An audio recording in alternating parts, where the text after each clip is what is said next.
Okay. We're going to try to derive the relativistic mass equation, Einstein's relativistic mass equation. This will be the derivation. Okay, so let's get started here. We'll start with the derivative of the total energy with respect to time is equal to the force times the velocity, the force on an object times the velocity of the object. The total energy is equal to the relativistic mass times the speed of light squared. So for E, we put mc squared. That's a relativistic mass, assuming it will change because it's going near the speed of light. Force, of course, is the derivative of momentum, mv, with respect to time. And there's the velocity right there. Okay, what we're going to do is multiply both sides by 2m right here. So just multiply both those sides by 2m. And we'll see why we're doing that.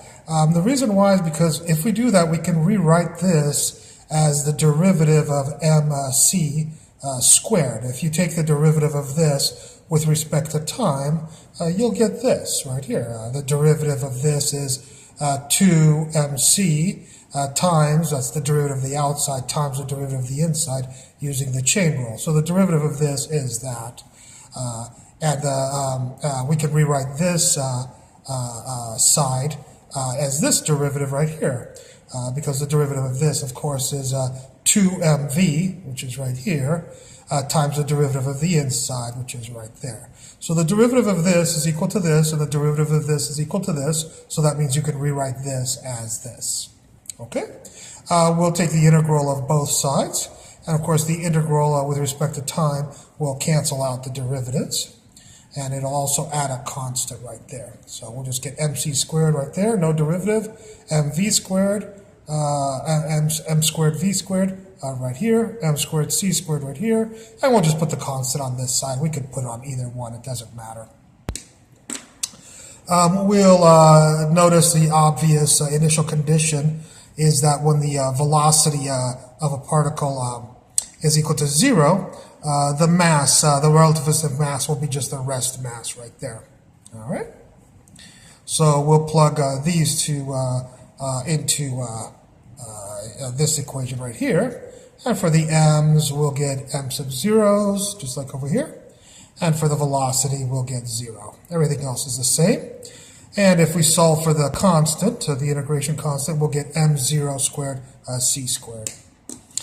So we'll take that constant, of course, and plug it into here, and we'll get this equation right here. So that, we'll take this constant, not plug it into here, we'll take this constant and plug it into this equation right here.